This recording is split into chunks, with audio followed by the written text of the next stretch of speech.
If you're the kind of person who dreams of sunbathing on golden sands, dipping your toes into crystal clear water, and breathing in that fresh, salty sea breeze, then brace yourself, because what's happening on Istanbul's coast right now is the stuff of environmental nightmares. Imagine planning a perfect beach day, only to arrive and find the shoreline transformed into a sticky, slimy mess that looks like something out of a science fiction movie.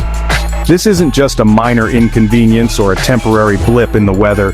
It's a full-blown crisis, and it's got everyone from scientists to swimmers, fishermen to food vendors, and even city officials sounding the alarm. Because Istanbul's coast just turned into a giant bowl of snot. Yes, you heard that right. The once beautiful, bustling beaches and harbors of this historic city are now blanketed in a thick, gooey substance that's as gross as it sounds. But what exactly is this stuff, and why is it suddenly everywhere? Let's dive into the sticky details and find out what's really going on beneath the surface. First things first. This isn't some prank gone wrong or a weird new trend in beachside entertainment. Sea snot, yes, that's the real scientific nickname for it, though experts call it marine mucilage, is a massive slimy blanket that forms when microscopic ocean plants called phytoplankton start multiplying out of control. Under normal circumstances, phytoplankton are a vital part of the marine ecosystem. They're the base of the ocean food chain, producing oxygen and feeding everything from tiny shrimp to giant whales.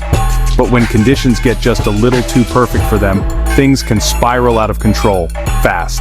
So, what turns these tiny, usually harmless plants into a slimy menace? It's a combination of factors, but the main culprits are warm water, calm seas, and, unfortunately, pollution.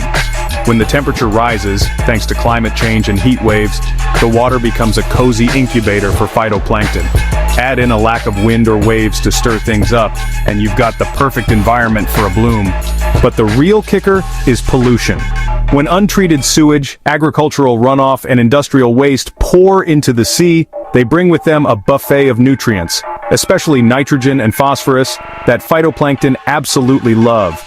It's like throwing a never-ending party for these microscopic organisms, and the result is a population explosion that quickly gets out of hand. The aftermath? Istanbul's once clear, inviting waters are now coated in a layer of slime so thick and sticky, it's suffocating marine life and wreaking havoc on the local economy. Fish and other sea creatures get trapped and die in the goo, their gills clogged and their movements restricted. Boats, whether they're fishing vessels, ferries, or pleasure cruisers, find themselves bogged down, their engines and propellers tangled in the muck. The water, once a source of pride and livelihood for so many, has become a hazard zone. And if you think the sight is bad, just wait until you catch a whiff. The smell is overpowering, a nauseating mix of rotting seafood, stagnant water, and something unidentifiably foul. Locals who have lived by the sea for generations say they've never experienced anything like it. Some are worried about their health, others about their jobs, and everyone is wondering how long this nightmare will last. The impact on tourism has been immediate and devastating. Istanbul, a city that straddles two continents and draws millions of visitors every year, is suddenly seeing its beaches deserted. Tourists who came for sun and sea are packing their bags and heading elsewhere, leaving behind empty sunbeds, shuttered cafes, and disappointed locals who depend on summer crowds to make a living.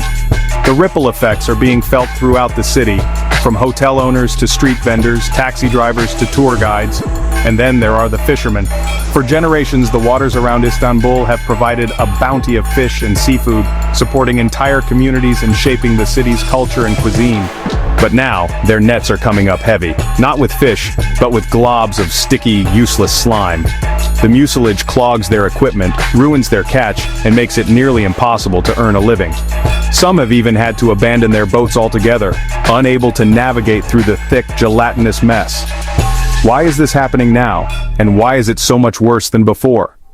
The answer, experts say, lies in a dangerous combination of climate change, unchecked pollution, and years of neglect. For decades, Istanbul and other cities along the Sea of Marmara have struggled with pollution. Untreated sewage, industrial waste, and agricultural runoff have all found their way into the water, turning the sea into a dumping ground for everything from plastic bottles to toxic chemicals. Despite warnings from scientists and environmentalists, efforts to clean up the water have been slow and inconsistent. Now, the consequences are impossible to ignore. The sea is fighting back, and the result is a disaster that threatens not just the environment, but the health and well-being of millions of people. The Sea of Marmara is ground zero for this crisis, but experts warn that sea snot isn't just a local problem. Anywhere the ocean gets too warm, too calm, and too polluted, this slimy plague could strike. From the Mediterranean to the Black Sea, from the coasts of Europe to the shores of Asia, the conditions that created Istanbul's disaster are becoming more common every year. Climate change is raising sea temperatures, while rapid urbanization and industrial growth are pouring more and more waste into the water. If we don't act now, the sea snot invasion could become a global epidemic, threatening beaches, fisheries, and coastal communities around the world. In the face of this slimy onslaught, cleanup crews have sprung into action. Armed with nets, boats, and a lot of determination, they're working around the clock to remove as much of the mucilage as possible. City officials are holding emergency meetings, promising new regulations and tougher enforcement. Scientists are studying the phenomenon, searching for ways to prevent future outbreaks. But the scale of the problem is overwhelming, and progress is slow. Every day, new patches of slime appear, drifting with the currents and spreading to new areas. For the people on the front lines, the work is exhausting and often feels futile. The mucilage is so thick and sticky that it clogs equipment and resists even the most determined efforts to remove it. Some workers compare it to trying to mop up a milkshake with a napkin. No matter how hard you try, you're always one step behind. The frustration is palpable, and many worry that without a real change in how we treat our oceans, the problem will only get worse. So, what's the solution? The only real fix is to tackle the root causes, pollution and climate change. That means investing in better sewage treatment, reducing agricultural runoff, and cracking down on industrial waste. It means protecting wetlands and natural buffers that filter water before it reaches the sea. And it means taking bold action to reduce greenhouse gas emissions and slow the warming of our oceans. Activists are calling for urgent reforms, and some cities are starting to listen. But real change will require a global effort, and time is running out.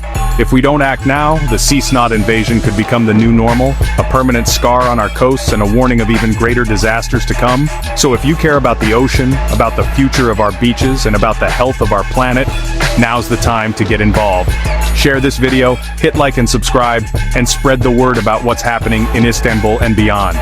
The ocean is sending us a message, loud, clear, and super sticky. It's up to all of us to listen, take action, and make sure that the next generation can enjoy clean, beautiful beaches for years to come. Don't let sea snot be the legacy we leave behind. Let's work together to turn the tide before it's too late.